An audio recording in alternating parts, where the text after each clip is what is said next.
25.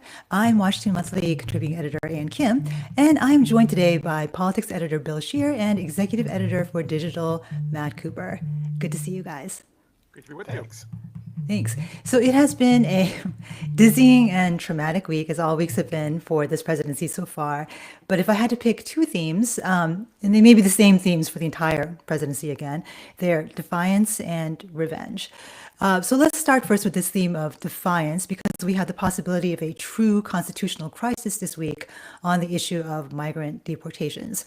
So just to catch everyone up very quickly, the administration deported more than 200 men that it claimed were gang members to this notorious prison in El Salvador. And this may have been done in defiance of a judge's orders that the flights turn back.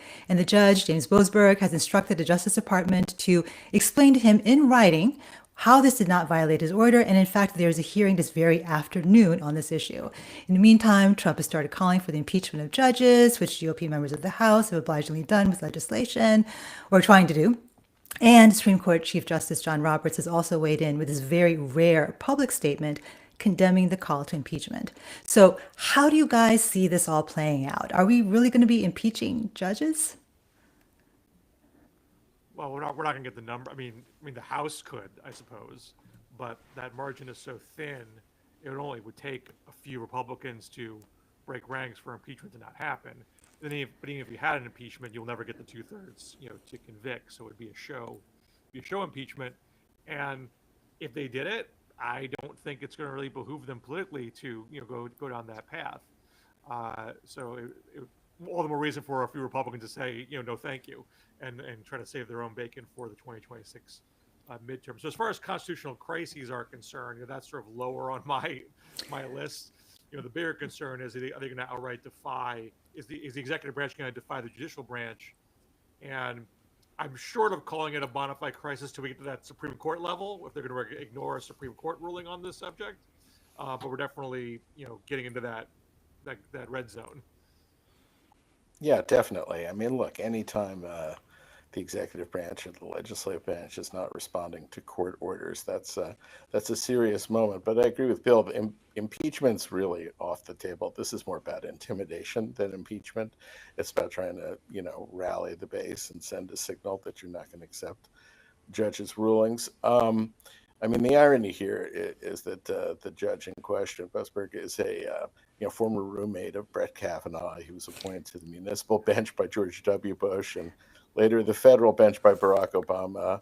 He's a Skull and Bones member. I mean, at Yale. I mean, the idea that he's a radical leftist, as Trump keeps saying, is absurd. And his orders were rather banal. I mean, he didn't say you can't deport these Venezuelans and others. He didn't say the president lacks the authority. He only wanted time to review the decision.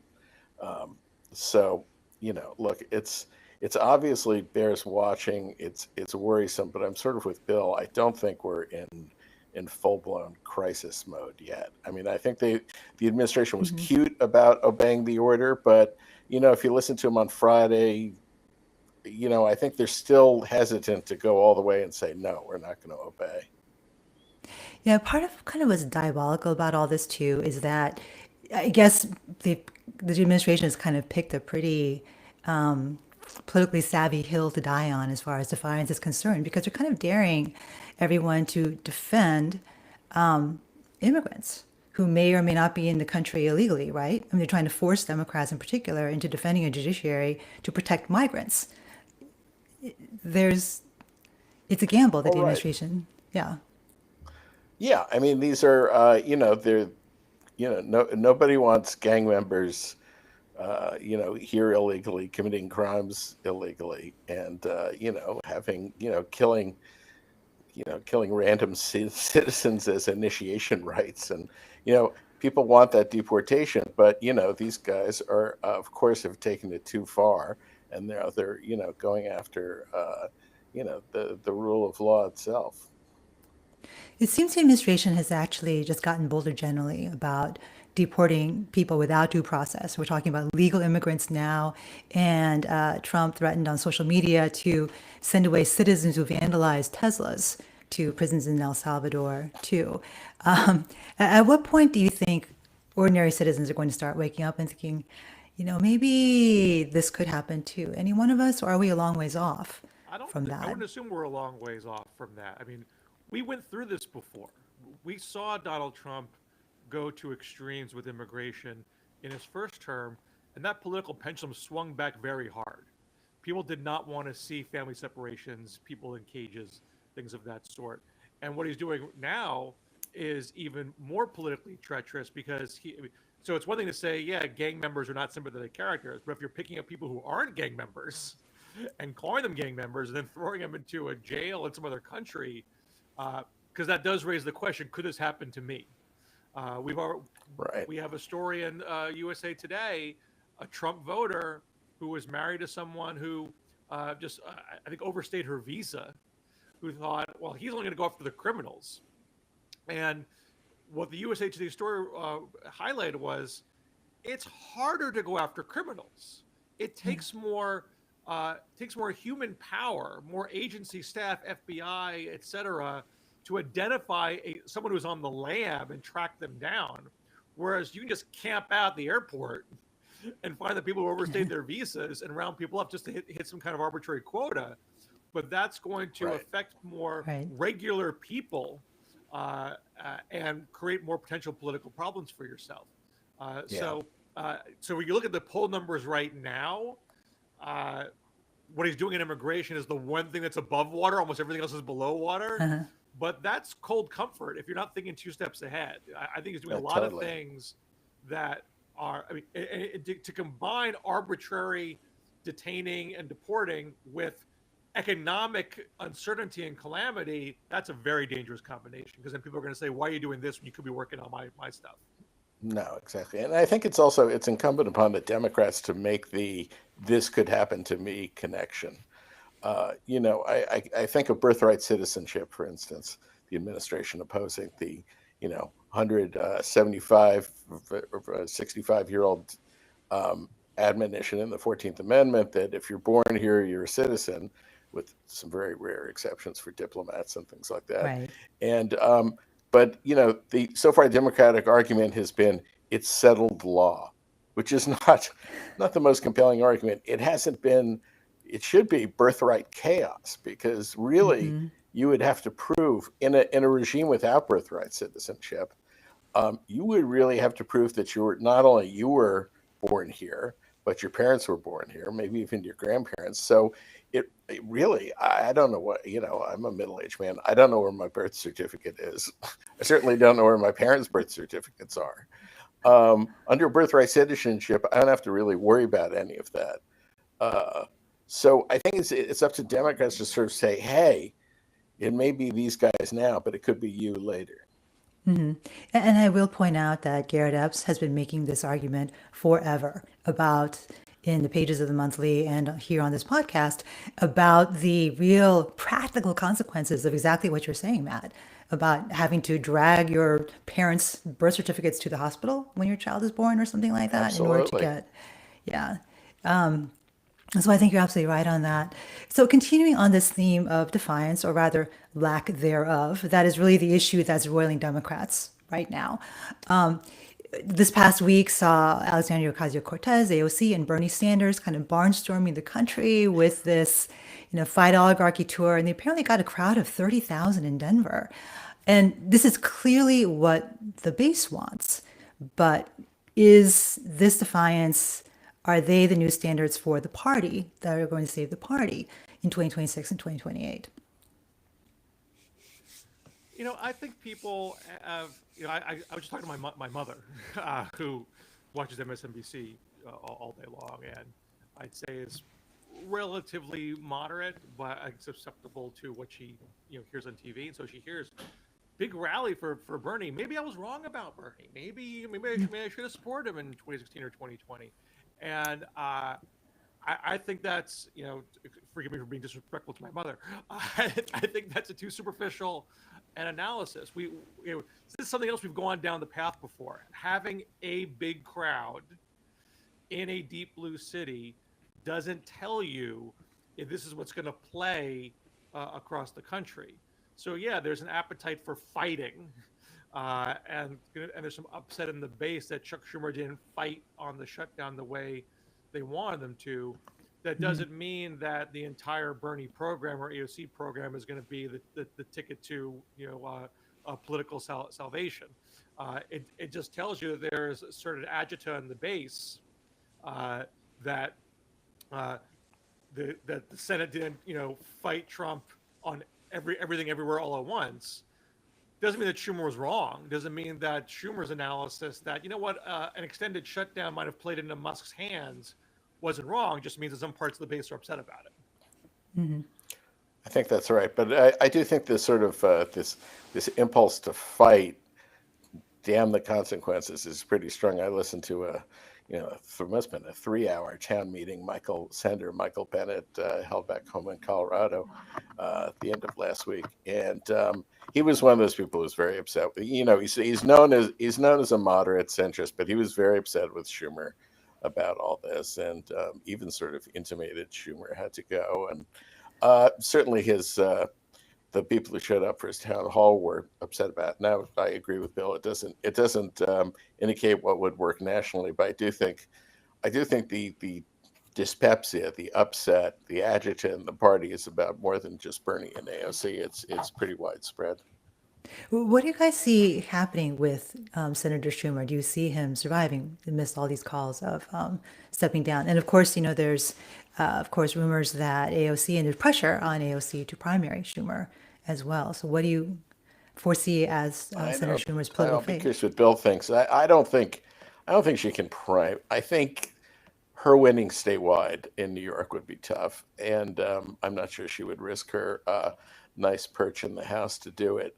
I don't think there's anyone who's in a position that gets Schumer's seat who's going to gun for it. I mean, the deputies are also sort of cautious septuagenarians like Patty Murray and Dick Durbin's an octogenarian. So, when you get down to a lower level, is it Chris Murphy or Brian Schatz going to take a shot at it? I don't think so. I think Schumer's okay for now.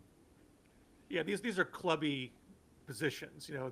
The temperature of the left wing on blue sky is not going to determine who inside the Senate, who they're going to vote for, in essentially a secret ballot.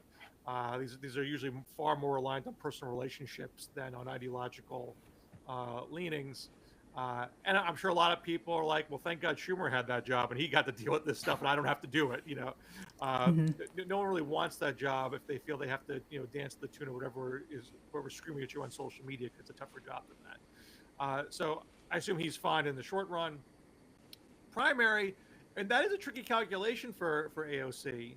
And my gut opinion has long been that she was going to run for president because she can, not that she would necessarily win.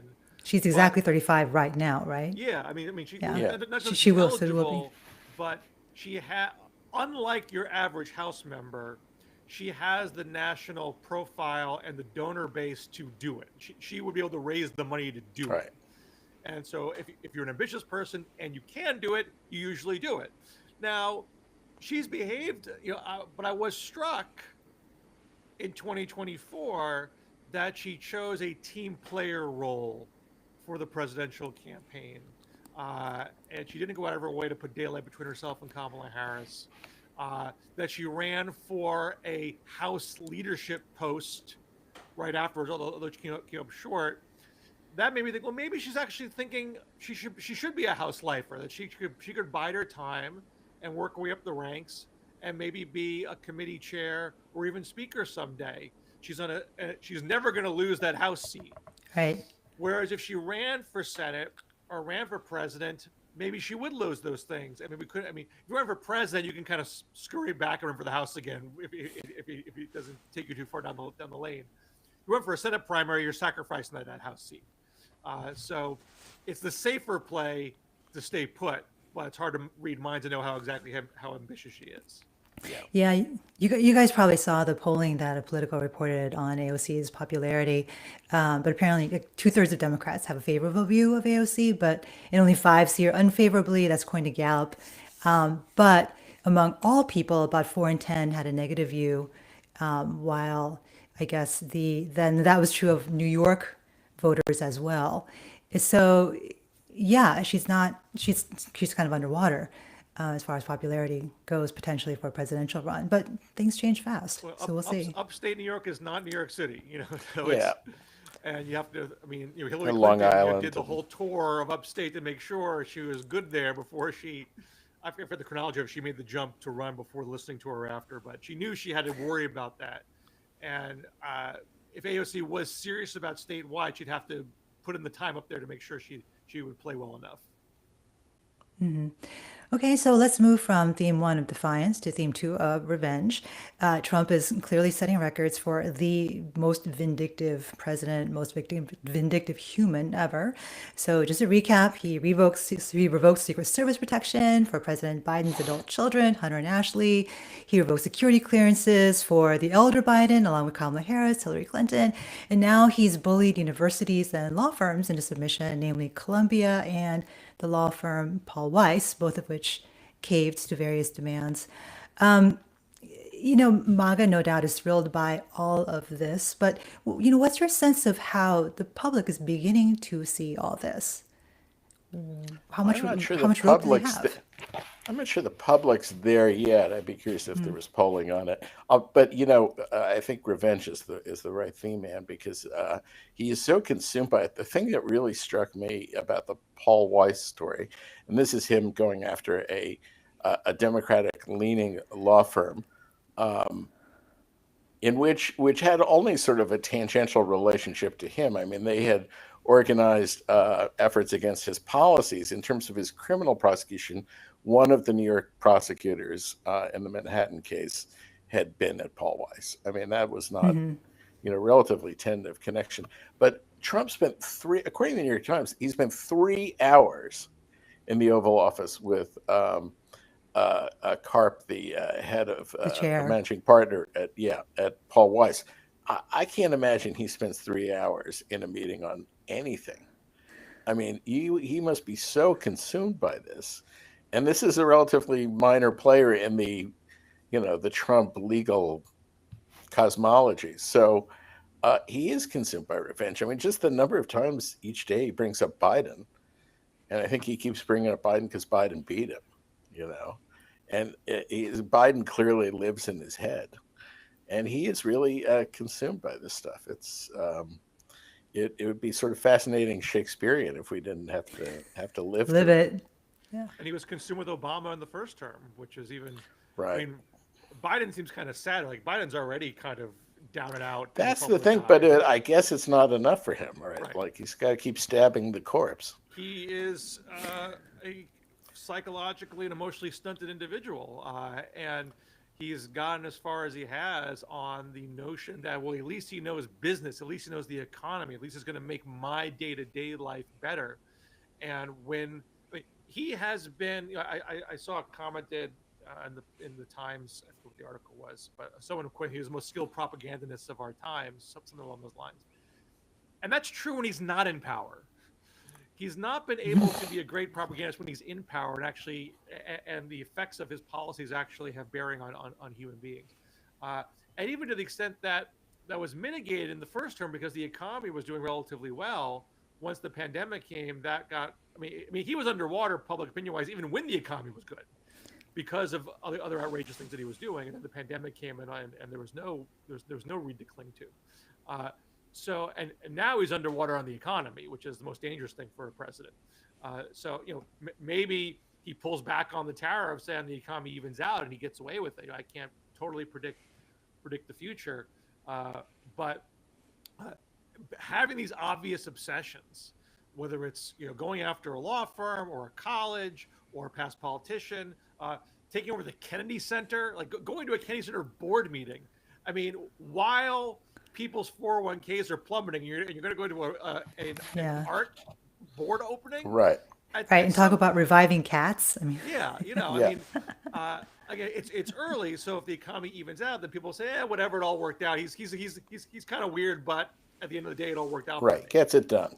If it doesn't work out for me, all that stuff looks like completely depraved actions that hurt me at the end of the day, and that I mean, he's not going to be on the ballot again, so he's not going to care, but everyone else in the party is going to worry about him dragging them all down.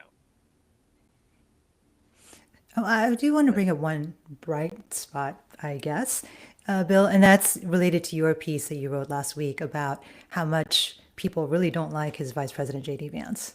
So, can you walk us through a little bit of numbers that you found and why is he so unpopular and maybe not? And what does it mean that he may not be the heir apparent to Trumpism? Does Trumpism end when Trump goes away? Well, I think the why is easy to establish. He's not a very likable person. He says obnoxious things. I mean, talk about petty and petulant. I mean, Vance has that in spades. I mean, he seems to be spending most of his time on X punching down instead of doing things for the American people. I think his performance in the Oval Office with Zelensky was terrible for him. I mean, and you see we don't have a lot of job approval polling for him. We have more favorable, unfavorable polling for him. And you see a clear decline between February and March. And February wasn't even so great for him, mind you. But there was a dip in March after the Oval Office episode. And whether I can isolate that as an example, or is it just what Trump's done with the economy and tariffs that got people unnerved? How much is that tied together? I can't say with the precision. But he is polling worse than Trump. Right. And when Harris was polling worse than Biden, we had pundits going on for years about what a deadweight Kamala Harris was on the ticket. At some point, it's not going to be just me pointing this out. At some point, people are going to say, wait a second, maybe this guy is not really the heir apparent. And that's also fueled by the fact that when Trump is asked the question point blank, he doesn't say he's the heir apparent. Right. Exactly. And this only matters. I mean, Vance's career prospects only matter so much to us. I mean, that's sort of like parlor room, office gossip. To the question of what does it say about our politics? If Vance's general obnoxious demeanor is not appealing, then that means the Trump style is not something that people are going to necessarily want to replicate. That the Trump way, it worked for him to some degree, but doesn't work as a model for every other politician. And that might open up where the Republican Party goes from here in 26 and 28. Right. I mean, to be fair to J.D. Vance, a sentence I never thought I'd say, the job does tend to diminish those who are in them. It's sort of a truism of political science and history, right? The vice presidential job is ill-defined, and it's a tough platform from which to become the president. Only a couple of people have done it: Martin Van Buren and George H.W. Bush. So it's not an easy place because you have to be, somewhat obsequious to your boss. At the same time, you want to carve your own identity. In general, vice presidents have done better and gotten their party's nomination by having a set of projects that, they're responsible for and they can kind of put their name on. For Biden, it was running the big infrastructure monies that Obama had secured from Congress. For Al Gore, it was passage of NAFTA and reinventing government. Harris had, some tough ones, including securing voting rights legislation and making the border more orderly. Vance, I can't even think if he's got an assignment like that. Instead, he's kind of a floater, which is, I think, the worst place for a vice president to be. He can't appoint to any accomplishments, really, that are his own. I also think it's telling that, Trump choosing Vance, Rupert Murdoch and a lot of the slightly more establishment-y conservatives were all pushing Doug Burgum, the North Dakota governor, to be vice president. He made a lot of money in tech. He was like a functional conservative governor. That's who they all wanted. He went with, Don Jr. and Elon's pick and Peter Thiel's pick of this, sketchy venture capitalist who'd been in the Senate 18 months. I think the fact that he didn't go with someone more establishment, like a Pence, like a Doug Burgum, gives you a sense of how different this second term is. Before I ask you guys in the last few minutes here about what you are going to be watching over the next week, I just want to footnote a couple interesting things that also happened last week. One being the executive order that Trump signed to dismantle the Department of Education, unconstitutional for sure, huge ramifications, especially for children with disabilities, in addition to the student loan program. And number two, the just continuing graft with this White House. Apparently, the White House Easter egg roll is now open to corporate sponsorships. If you guys saw the New York Times coverage of that, they posted the pamphlet for sponsorships, and for $200,000, you get access to the White House press corps along with branded signage. I don't know, Matt, you were a member of the press corps at one point. How do you feel about? It's for a long time in the White House press corps. Well, it's unbelievable the level of graft. I mean, look, Amazon is paying reportedly $40 million to Melania to do this documentary about her. Meta and Facebook paid Trump money to settle a case about kicking him off Facebook a few years ago. So there's actually like cash going to the president, plus his whole Doge meme coin. I mean, when you get down to a corporate sponsorship of the Easter egg rolls, like almost the least of it at this point. It's just a flat out grift. It's amazing. Yeah. So what are you guys going to be watching for this week? You make a prediction on Monday, and 10 other crazy things happen by Friday. One thing I am keeping an eye on is the House Senate Republican talks regarding budget reconciliation, because they're not on the same page. Politico just had a story about that today. The biggest meatball hanging out there is these Medicaid cuts that the House effectively signaled their interest in $880 billion in Medicaid cuts to help partly cover the cost of giant tax cuts. The Senate seems more interested in using an accounting gimmick to cover that and not take the political heat for Medicaid cuts.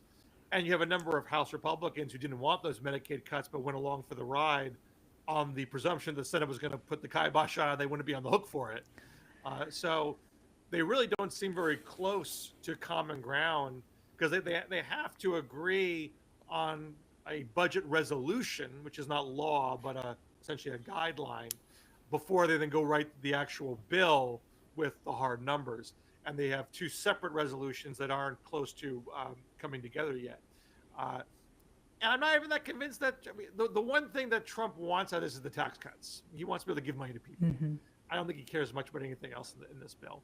So there's a certain amount of pressure from the top to get it done, but everything else, I don't think comes with a lot of heavy interest, and that could just lead to a slow, drawn-out, bulky process that it runs the risk of not coming to completion. Matt, how about you? Usha Vance's trip to Greenland? Yeah, it is hard to keep track of all of it. I see that they're not exactly delighted with this first step of conquest of planting the flag on Danish soil. Well, I'm going to watch, obviously, the Ukraine talks that are under U.S. auspices, as juxtaposed against the actual fighting. Are these talks going to move at a brisk clip, or is this going to drag on for a long time? And where does the U.S. finally land in terms of pressuring Ukraine to settle, pressuring Putin not to adhere to all of his ambitions? So I think that's a pretty big unknown. And I'm also interested in kind of the follow-up to the Paul Weiss and Columbia things. I think Trump will try to capitalize on those quickly and try to pressure other firms, and it'll be interesting to see how they follow. Well, we'll see how all of this turns out when we reconvene next Monday. Thank you guys for joining us today. I'm Ann Kim, Washington Monthly's contributing editor, and I was joined today by politics editor Bill Scher and executive editor for digital, Matt Cooper. See you next week. Thank you. Thanks. Okay, we are off. What'd you guys